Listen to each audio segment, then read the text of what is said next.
Good morning, everyone. Please rise as you are willing and able and join us in singing Love Knocks and Waits for Us to Hear, number 1029 in the teal hymnal, and the words will be projected on the screen.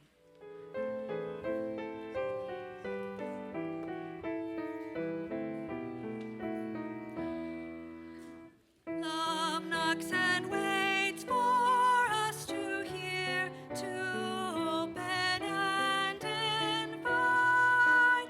Love longs to quiet every fear and seeks to set things right.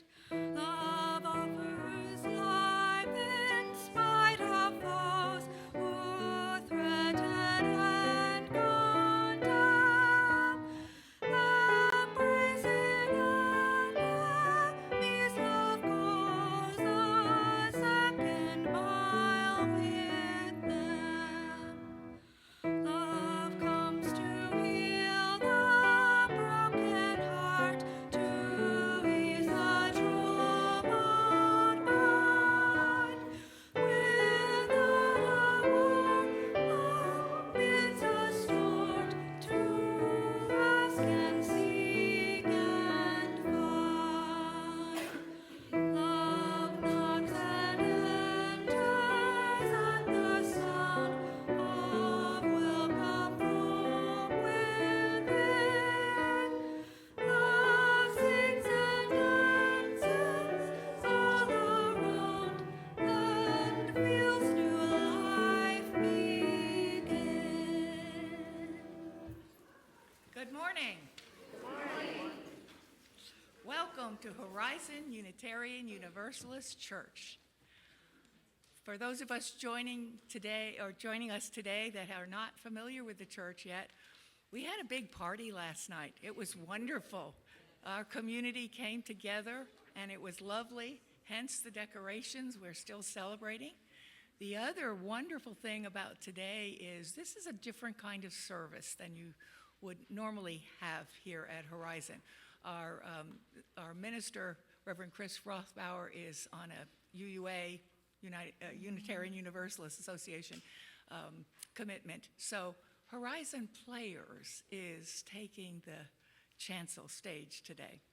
As I say, my name is Pam Schumann. My pronouns are she, her, hers. I am obviously very active in Horizon Players from the beginning. We've been around for 31 years now. And I also am on the Worship Arts Committee and in the choir. And when there are flowers, they're usually done by me. We are very excited to welcome you today to our worship service, all of us Horizon Players leaders that you will see. We're so glad to have you with us today, and whether you're joining us for in person or online or for the first time, or whether you've been coming for longer than you can remember. Here at Horizon, we welcome people of all faiths, or no faith in particular. Whoever you are, whomever you love, wherever you are on your journey, you are welcome among us. Please be our guest after the service for tea, coffee, and conversation in our fellowship hall across the way. As a community, we also welcome the sharing of joys, sorrows, and concerns. You are welcome to fill out a joys and sorrows slip, which were on the table when you came in at the Welcome Center, or they're in the pockets of the chairs. Or you can fill out one that's here at the Joys and Sorrows table here in the front. You're also welcome to light a candle if you choose. This can be done at any time before the service or in service from the beginning through the offertory. Before we begin worship, we have a few announcements. The first one would be to please silence any electronic devices you have. You're going to see plenty of them on stage today. We don't need any more. I also encourage you to read the inserts and the printed announcements in your order of service. You may want to take this home with you and put it on your refrigerator or keep it handy so you know all of the wonderful things that happen at Horizon all the time.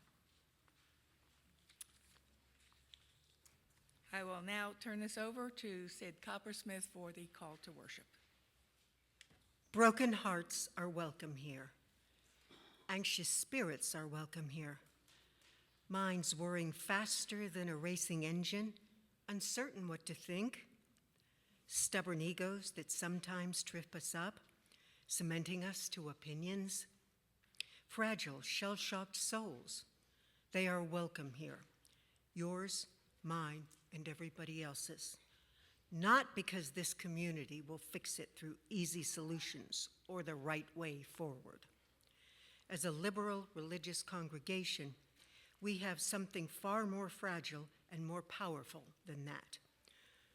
Our need to reconnect to the life-giving source that moves within and among us, and our need to make one another a little bit braver and wiser before returning to the service of life.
In the words of Reverend Albert Schweitzer, at times our own light goes out and is rekindled by a spark from another person. Each of us has cause to think with deep gratitude of those who have lit the flame within us. And now, please join in saying our affirmation. You'll find the words on your order of service and projected on the screen. Love is a doctrine of our church. The quest for truth is its sacrament, and service is its prayer. To dwell together in peace, to seek knowledge in freedom, to serve humanity in harmony with the earth. Thus we covenant together. Please rise as you're willing and able and join us in singing A Fiery Unrest, number 304 in the Gray Hymnal.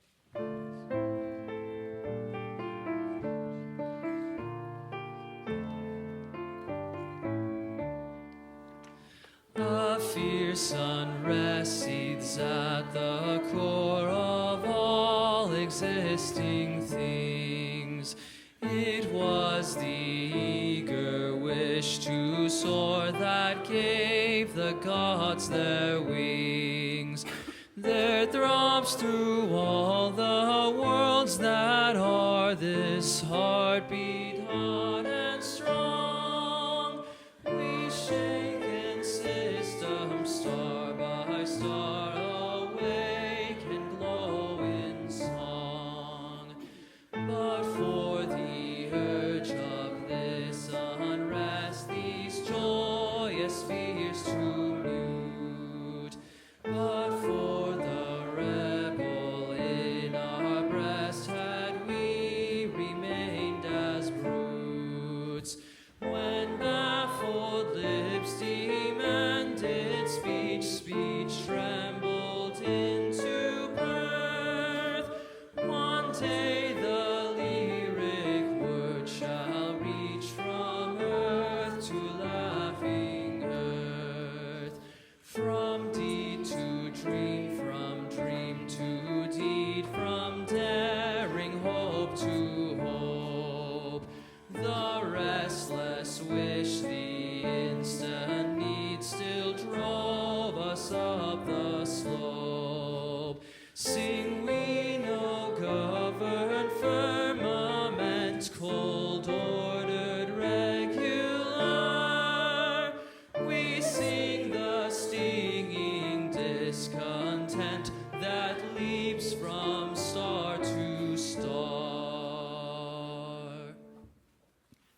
fundraising works in many ways to benefit our local community. We have a Share the Plate partner every month, and some of the other things we do are collect donations. And we are collecting donations for the MetroCrest Pantry. Those are shelf-stable food items, no glass please, and personal care products. As you can see, I'm not going to call anyone up to the front for a story today, so please put your donations in the basket up here after service or in the lobby. All right, so let's begin. So, I'm going to have a little discussion with the congregation. You may have to, I do have to stay here, so please shout out. So does anyone know who this is? Oh, did I hear Rod Stewart? No. This is Unitarian Rod Serling. He created the Twilight Zone series, which was a weekly TV show that ran from 1959 to 1964. If you are a little younger than that, it was a lot like the Black Mirror series that was on streaming.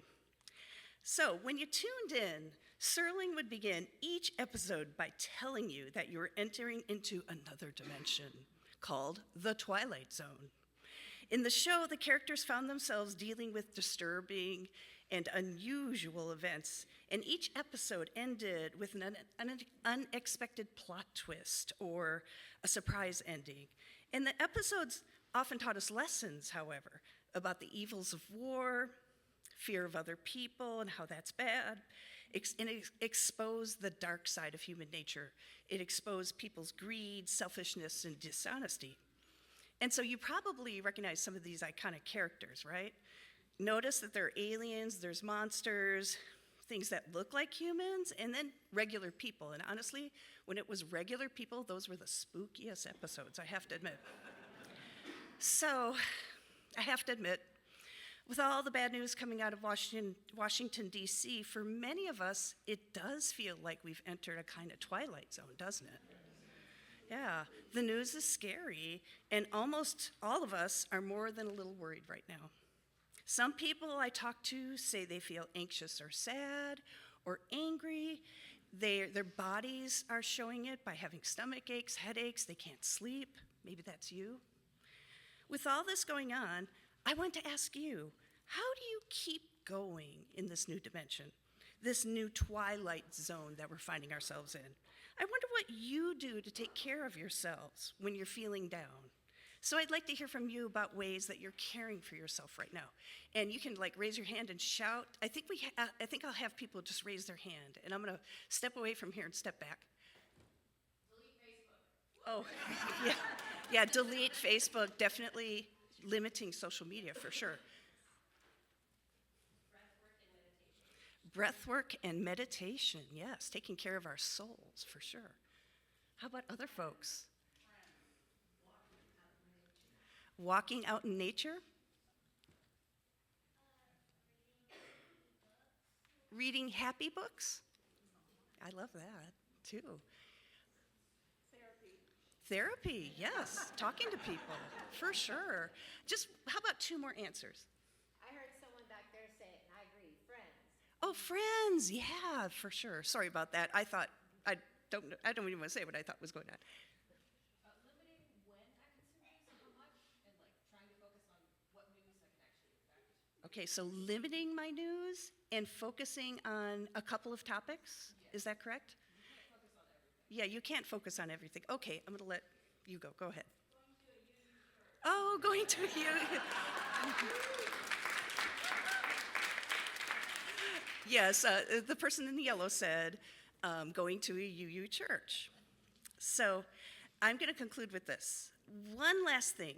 As we live in this new twilight zone, our friends, families, and neighbors are going to continue to be anxious and sometimes seem different than before.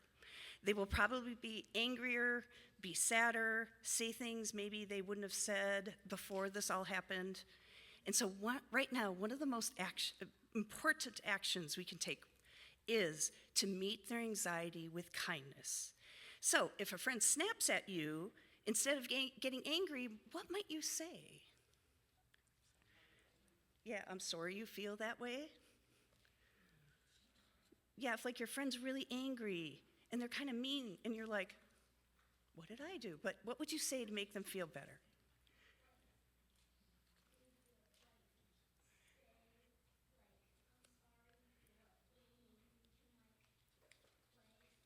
Oh, yeah. Okay, I'm sorry you feel that way. Maybe we can play together.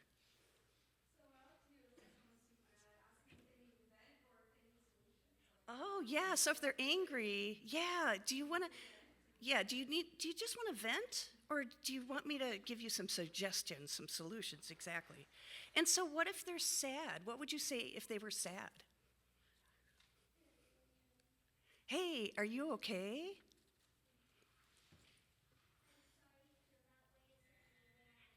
Oh, I'm sorry you feel that way. Is there any way I can help? And how about just one more? These are great answers.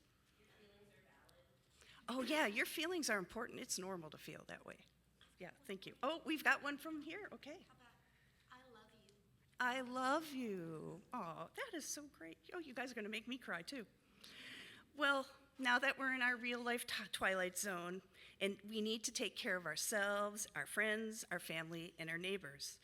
And so always remember kindness. Kindness will be our way forward, and it will be how we get through this and find the energy to fight back against all the changes, all the monsters we're facing in this new dimension. So thank you so much for participating and listening. And the kids and I and teens are going to go back to our classrooms. And so let's go ahead and sing them out.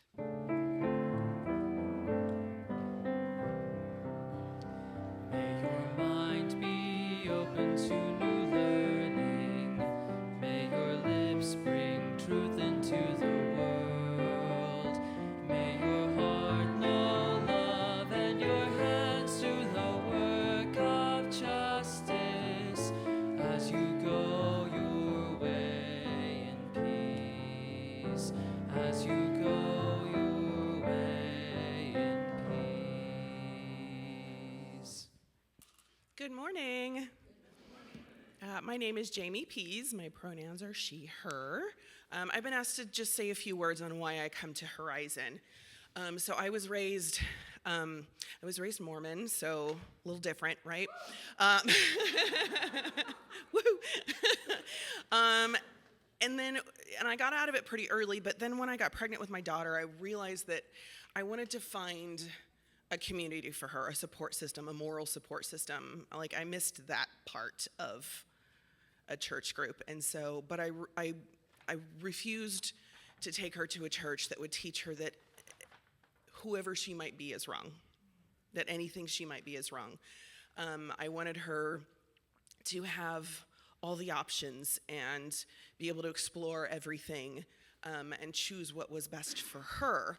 Well, after she was born, she was about a year and a half old, I still hadn't found anything, and I was scrolling through my Liberal Women of Facebook, Collin County Facebook page, and somebody was asking about a church that met all of those things, and somebody said, why don't you try a UU church? And I was like, what's that?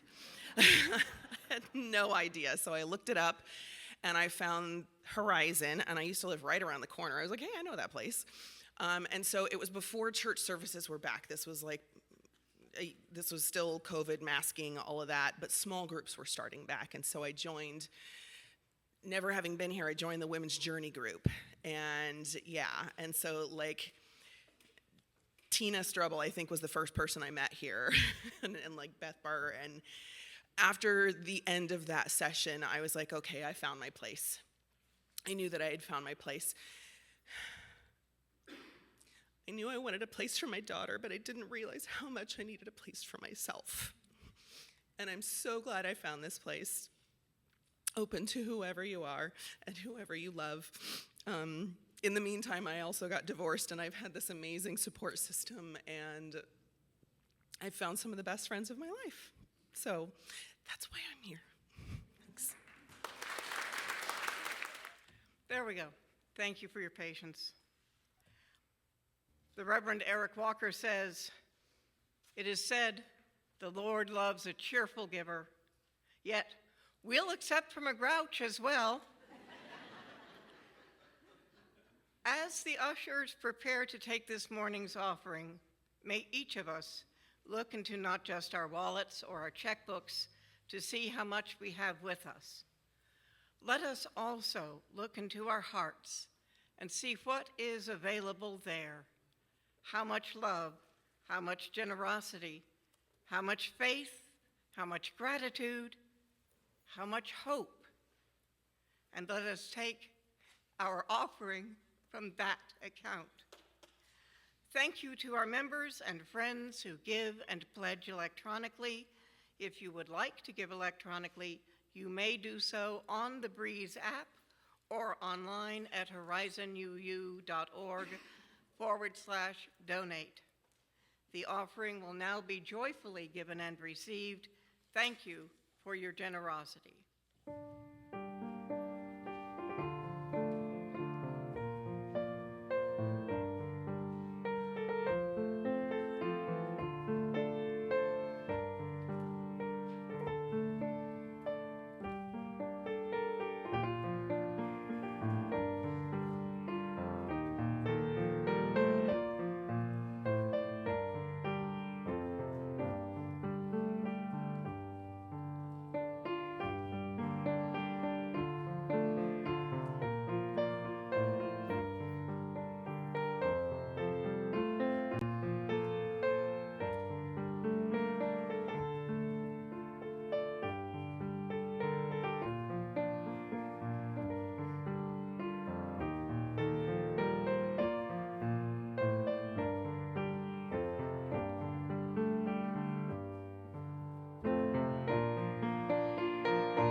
Please join us in singing our Doxology. The words are projected on the screen.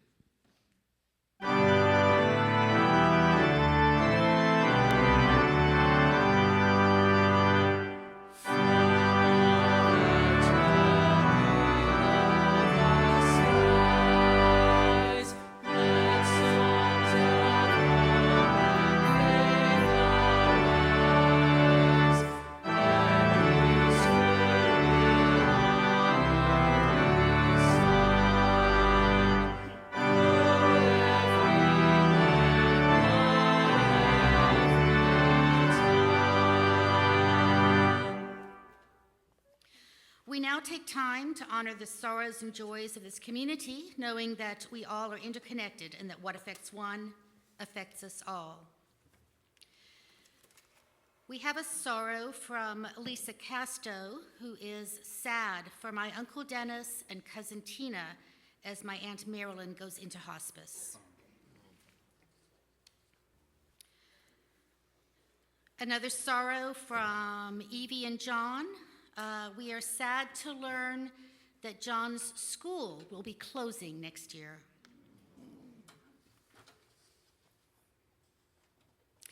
And a joy for the wonderful celebration of Horizon last night, and a big thank you to all the volunteers who made it happen. Thank you.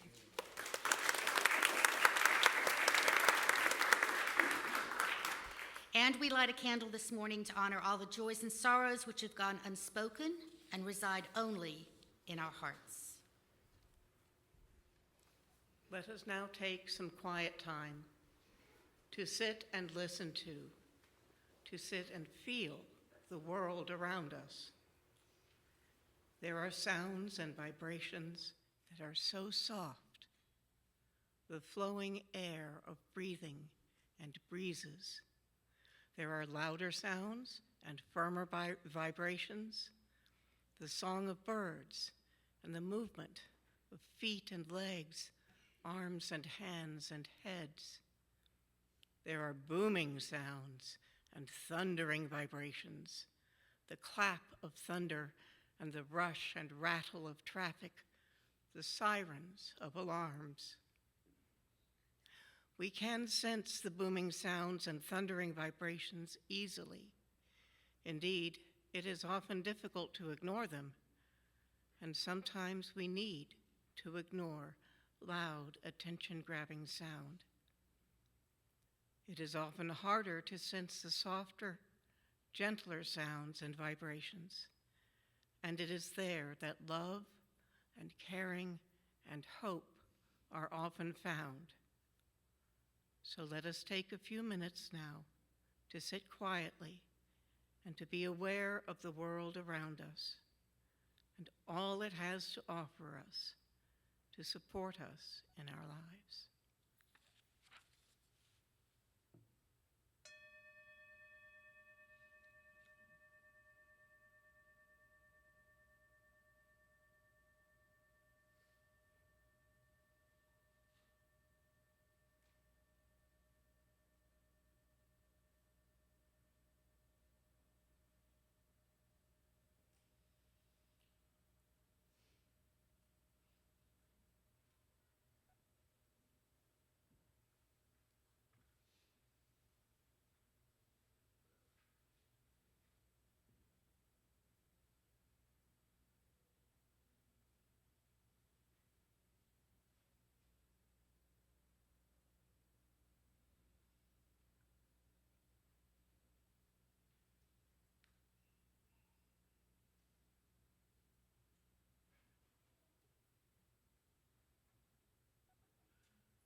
Please join in singing Building Bridges, number 1023 in the teal hymnal, and the words are projected on the screen.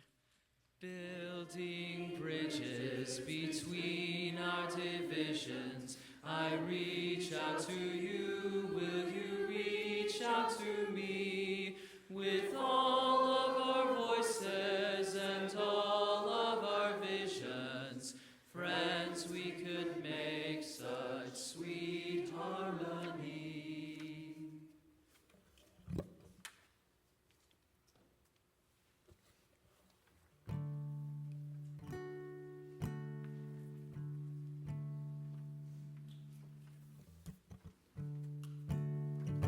Took the moon right from the sky, took it down, caged it in where forsaken lie.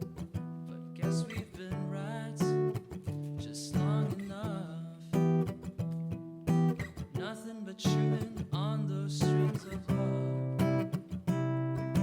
While the moon slips out the door, gotta keep asking for more. That's what we came here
name of our three-play production today is The Neighborhood Knows, the convergence of Rod Serling, The Twilight Zone, and the Nextdoor app.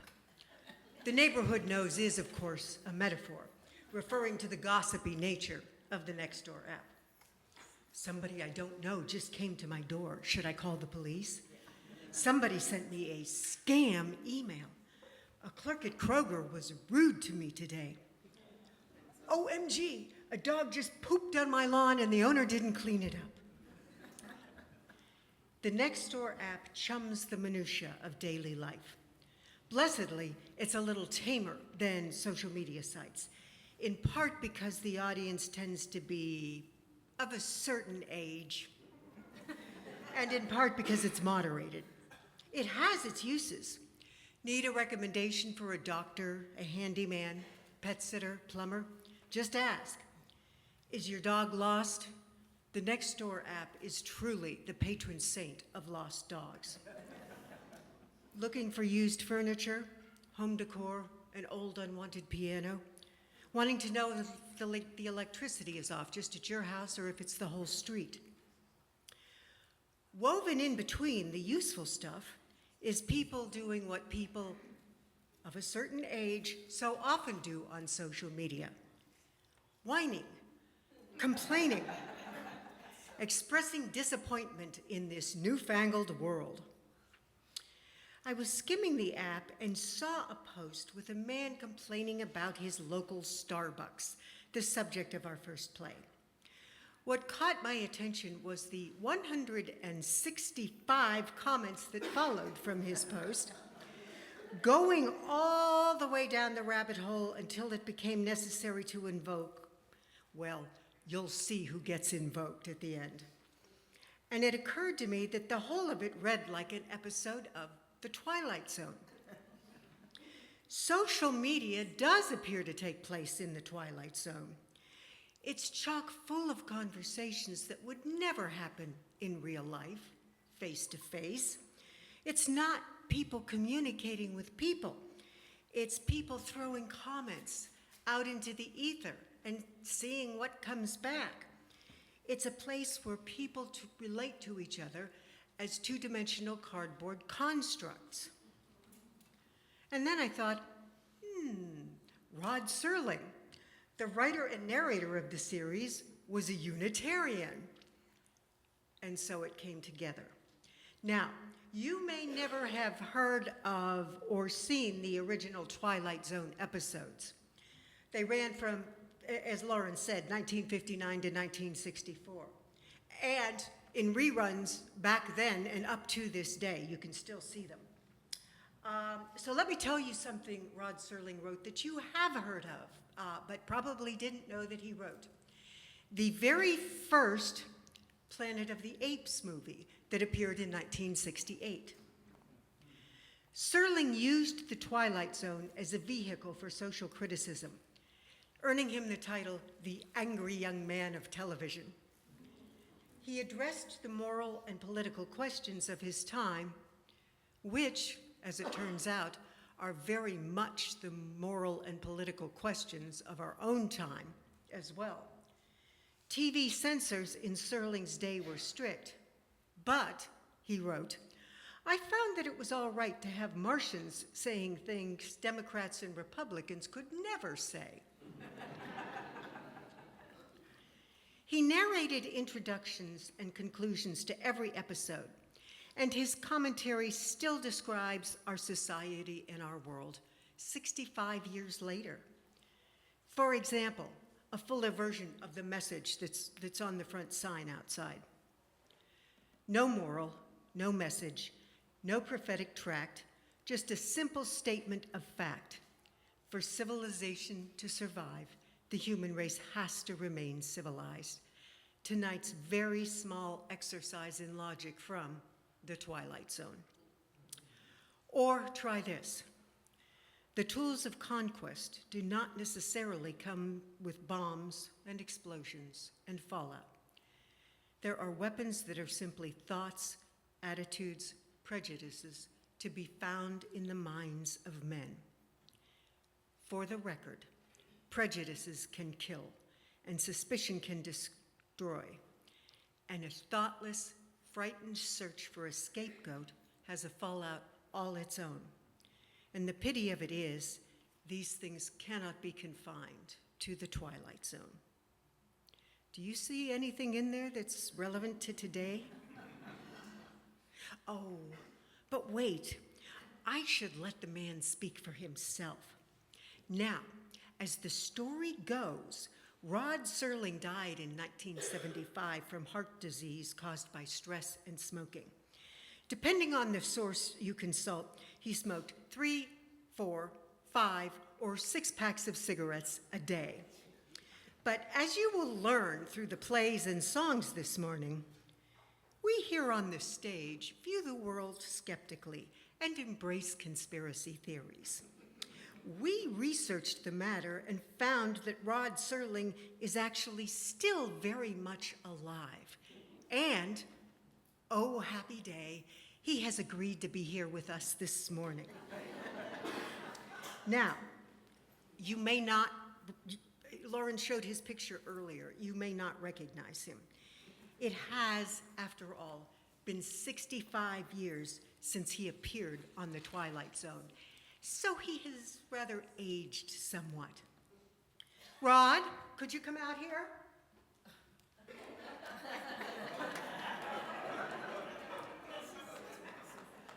I think we can all agree that he looks pretty good for a 102-year-old.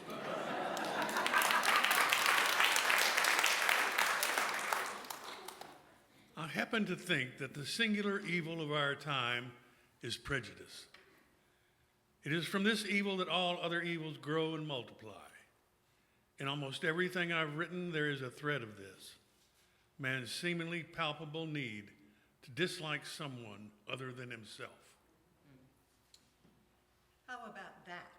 Does that sound like the world in 2025? Rod, you were known in your day as the angry young man of television. Can you share one of your complaints about television with us today? Just one? However moving and however probing and incisive the drama, it cannot retain any thread of legitimacy when, after 12 or 13 minutes, out come 12 dancing rabbits singing about toilet paper.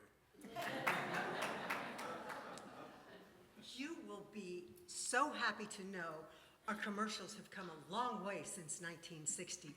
Today, we have dancing bears extolling the virtues of Charmin toilet paper and showing off their clean heinies. This morning, the Horizon Players will present 3 short plays with musical interludes. All 3 were taken verbatim from the Nextdoor app. The only change I made was to shorten them from, say, 165 posts to 40. The words are all those of the original posts.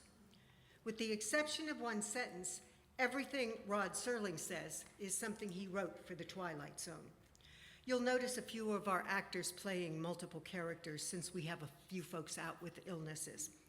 And finally, we here up on the stage, since we are texting the whole time, get to use our cell phones. You might consider silencing yours.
You are traveling through another dimension, a dimension not only of sight and sound, but of mind. A journey into a wondrous land whose boundaries are that of imagination. Next stop, the Twilight Zone.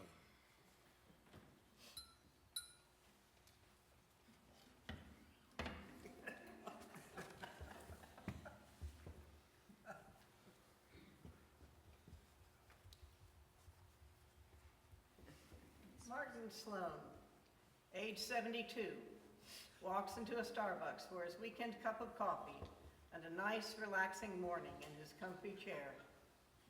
He is upset to find that all the furniture is gone and fails to notice that it's not a redecoration, but rather a relocation of his favorite coffee shop to just inside the eastern perimeter of the Twilight Zone. Really felt my age this afternoon, just killing time, and thought I'd sit a bit and sip a nice drink and chill in the Starbucks on 3040 at Morris. I went in and the whole thing had been reconfigured. The counter facing the door, no tables but a long bench along one wall. Very bare looking room. I couldn't find a menu. The barista said there was one on the wall and to just step up with my phone and call it up and scan the QR code or something. I just said, never mind. I've aged out and left. What kind of new concept is this? I know I'm old, but... This is the new technology they are going to for food and drinks, trying to robot us out. Starbucks coffee tastes like black tar. Not only does it taste bad, but they charge way too much. I do not like this newfangled world. I hate those QR codes on tables instead of a menu. Drives me crazy. If you go to Taco Bell, they'd rather you order off of a touchscreen monitor than speak to a live person. Just the times we live in, I guess we have to adjust. I don't eat large meals. I'm a senior. With minimum wage going up, business owners have to start to automate in order for them to start making some money. I have many friends who are wealthy and simply do not want cell phones.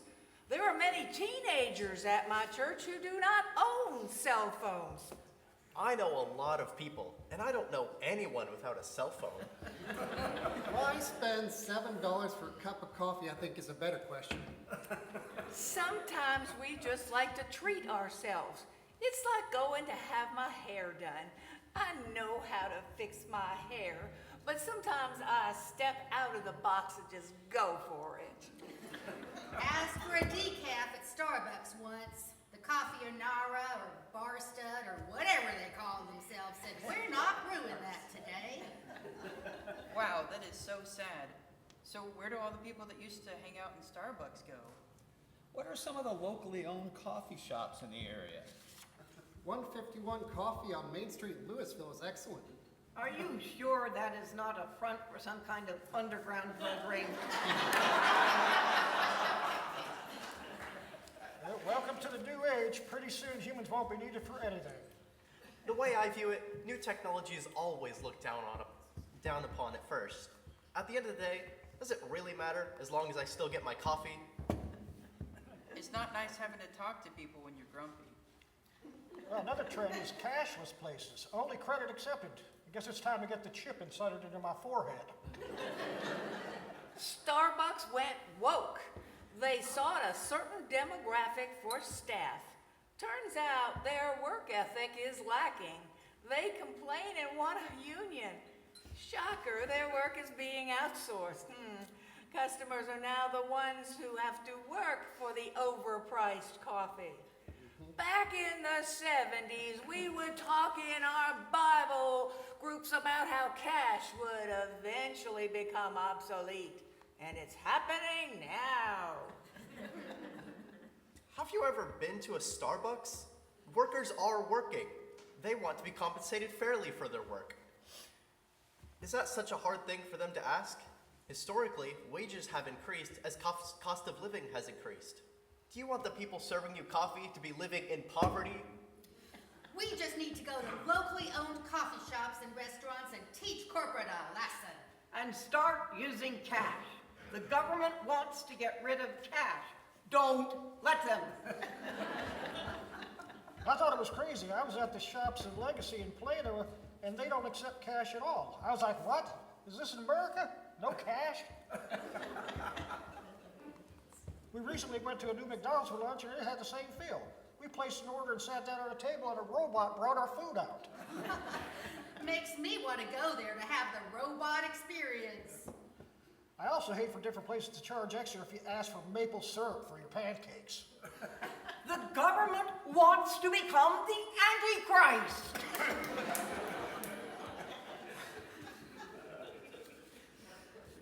Maybe it's wishful thinking nestled in a hidden part of the mind. Or maybe it's the last stop in the vast design of things.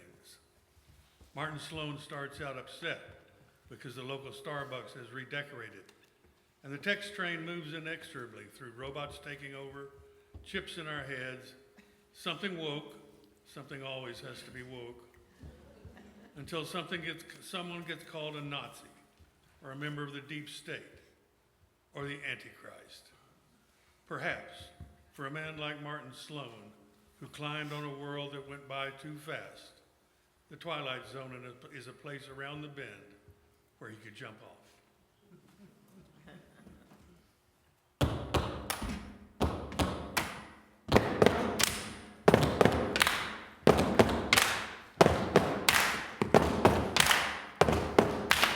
People, you are caffeine addicts, spending too much on a mediocre cup of joe. You got foam on your face, a big disgrace, spilling your latte all over the place. We want Starbucks. We want Starbucks. Tall, grande, venti, we got a new language now. We don't know what small and large mean no more. You're all buzzed on caffeine, you're snarky and mean, drunk at the altar of a coffee, singing we want Starbucks. We want Starbucks. While you're going through the drive-thru, order a cappuccino for your dog today. While you spoil the pup, $10 a cup. We were hanging on Starbucks belly up, singing we want Starbucks. We want Starbucks.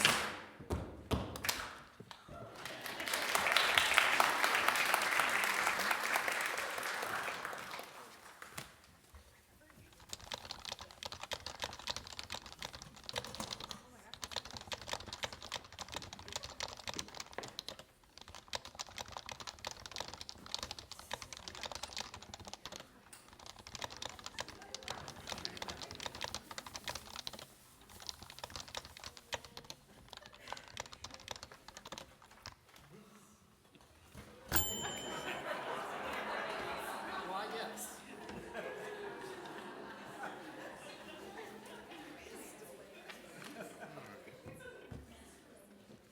No typing noises. All right. Ding! Submitted for your approval. Louis J. Bookman, aged 40, is a conspiracy theorist who is Permanently enslaved by the tyranny of fear and superstition, facing the future with a kind of helpless dread. Through the Nextdoor app, he provides his neighbors the opportunity to mock him, insult him, agree with him, and try to reason with him. You'll see the best and worst of humanity on display here in this remote corner of the Twilight Zone.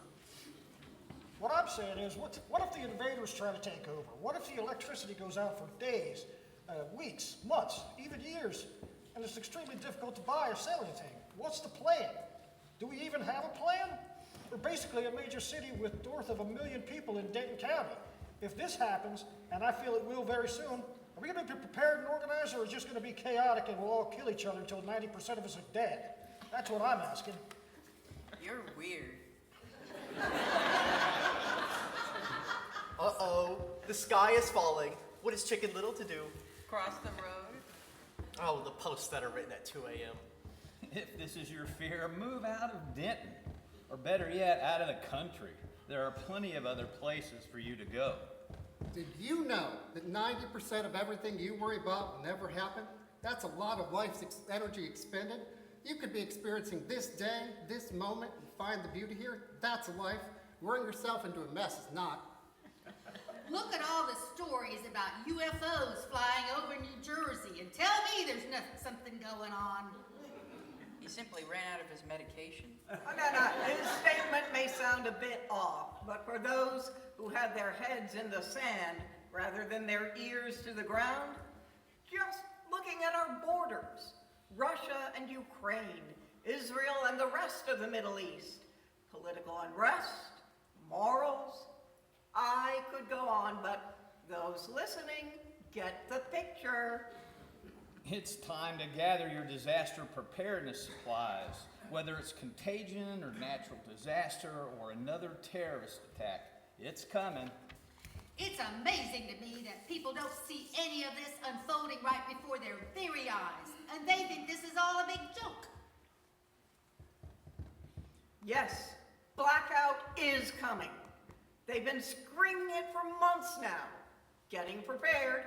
We are lucky to have the greatest fighting force in munitions in the world. We have terrific intelligence folks working tirelessly to protect us. Have a little faith. The USA got this. I hear you, but the USA is not mentioned in prophecy. Are you kidding? The U.S. can't even put out wildfires in California. I read yesterday that they were fighting the fires with ladies' handbags and buckets because we sent all our firefighting equipment over to Ukraine. Invaders from where? Welcome to the sound of sand in your ears. Almost exactly as the Bible says it will. Hope it's soon. I believe Walgreens and CVS are both open today to refill your meds.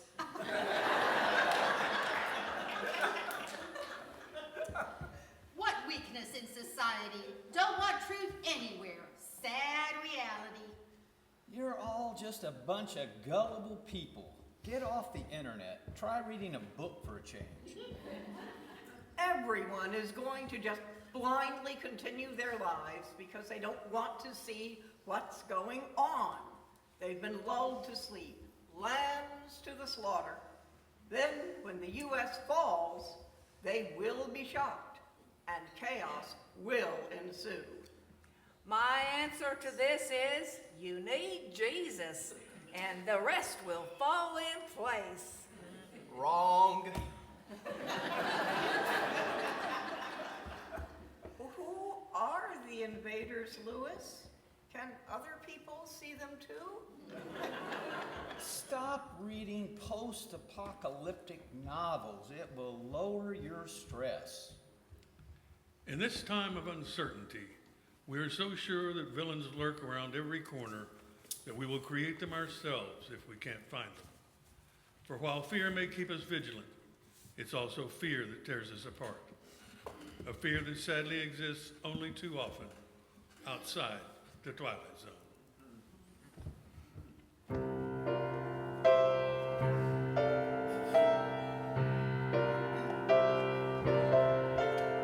The earth is flat, I'm telling you.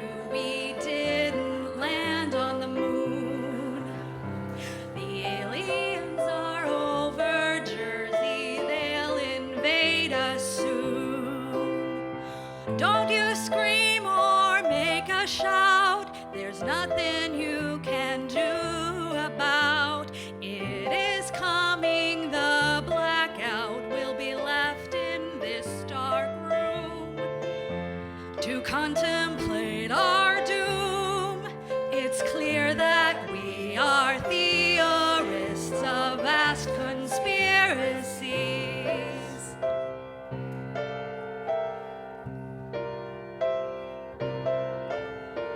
Don't believe we're taken in by stories we have heard. We just read the Twitter X and swear by every word. The government killed JFK and Elvis is Titanic never sank. And hey, you think this is a joke? You've gone all deep state woke. It's clear that we are theorists of vast conspiracies. COVID is prevented by hydroxychloroquine. Antifa is responsible for the state we're in.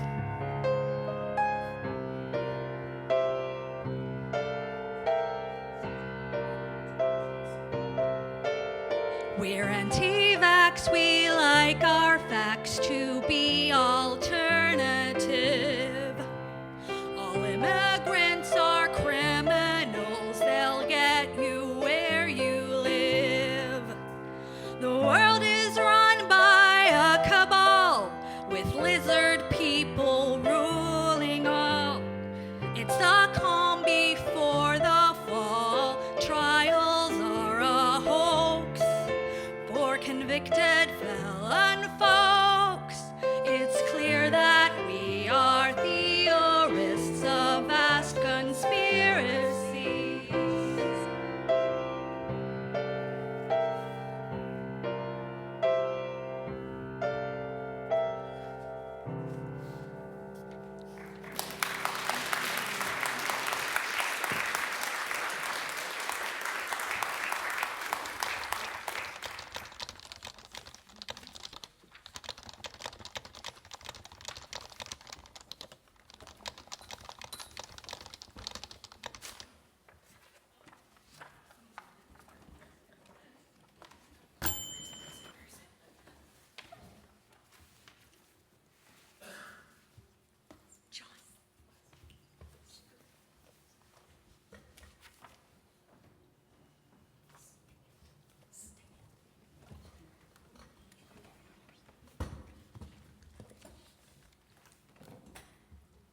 Even within this sometimes hellscape of social media, people sometimes find it within themselves to be good and to do good. In our third play, called The Neighborhood Knows Sometimes Tilts in the Right Direction, you will witness an example of love and generosity which only recently took place in the Twilight Zone. My family and I went for a drive in the Trinity River bottoms and found two men living in a dilapidated house that had been hit by a tornado years ago. One man is 22 and he's been kicked out of the shelter for fighting. He's pretty scrawny, so I imagine he was being picked on. The other man is staying with him because he didn't want him to be surviving on his own. This is the young man. If you happen to recognize the house, please don't state where it is. For now, they need this refuge. A family donated enough beans and rice for a week, and we donated some blankets, but we've run out of other items during our distribution in Dallas. They need warm blankets, coats, gloves, warm hats, socks, and tarps. Also canned food, rice, beans, Spam, and a pot for cooking in. And an old fishing pole with a few lines and a few lures. When we found the young man, he was praying next to the road, asking God to save him from the cold. It's awesome you are doing this. I will call you. Would you mind contacting me? I have clothing I'd like to donate for the homeless, as well as help these two men. Thank you. I got a heavy comforter I could give you. Did they have electricity, at least at the house they're staying at? No, there is no any electricity or water available. When I found them, they were just out of water and were deciding whether to walk several miles to get clean water or try and filter water out of the Trinity. PM me. I have a lot of what you need, plus fishing poles and lures. With no electricity, whose house is this? It is vacated. There are 2 to 3 houses severely damaged by a tornado years ago. I believe the land belongs to a church using it as a tax write-off as it's in a flood zone. What is the best way to get you some cash to you? Oh, I greatly appreciate the offer. We try not to receive cash because, well, I don't trust myself not to take that Hawaiian vacation. But we do have an Amazon wish list. I'll send you a link. I have a heavy comforter I can give you. I have a kerosene heater in my attic. Pretty sure it works. Would you be able to test it and take it to them?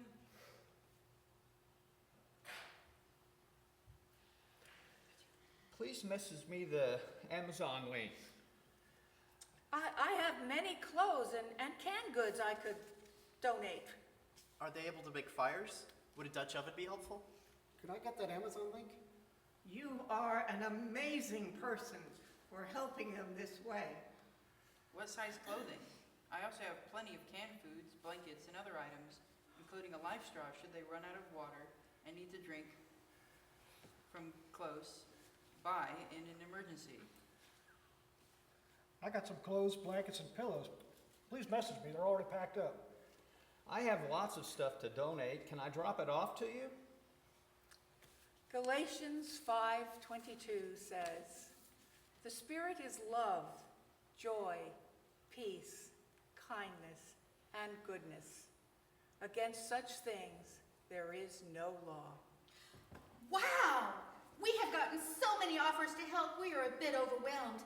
It is heartwarming to see how many wonderful people there are. Thank you again for all your kindness. I really don't think America is as divided as pundits and internet trolls would like us to believe. A lot of good people are out there, and to see such love makes me proud to be an American and proud to be a Texan.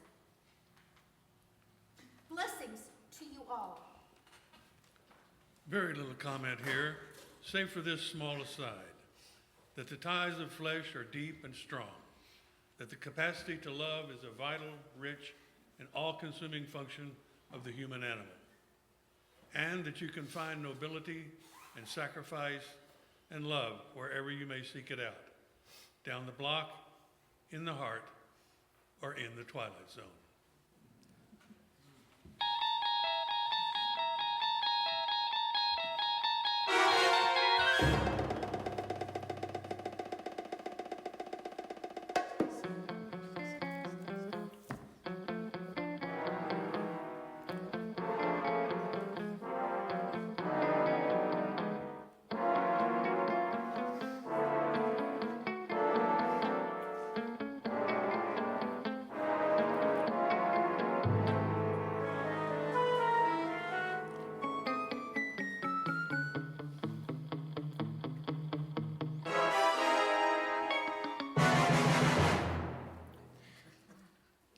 Hello, everyone. For this last song, we will be singing hymn number 1027, Cuando el Pobre, When the Poor Ones. I've been told it's been a while since we've sung this, so I will be singing the first verse in Spanish so you can hear how it goes. And then we will continue with the English, as you will be able to see on the screen.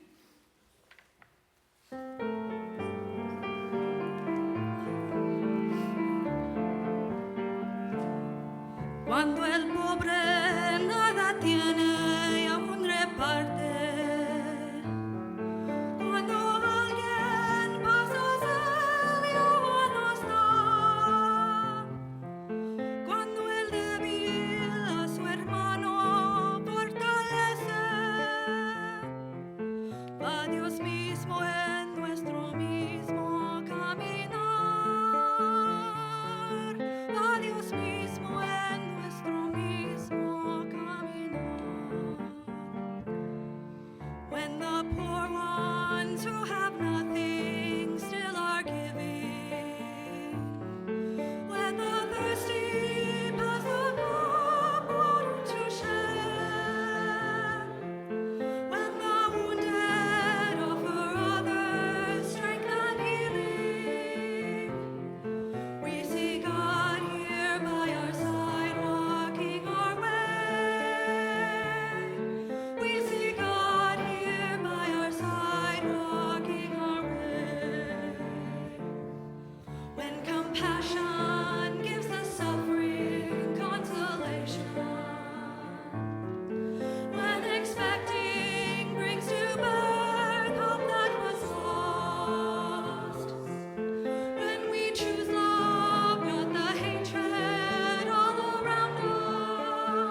And now we extinguish this flame, but not our commitment to welcome radically, love boldly, grow spiritually, and serve courageously.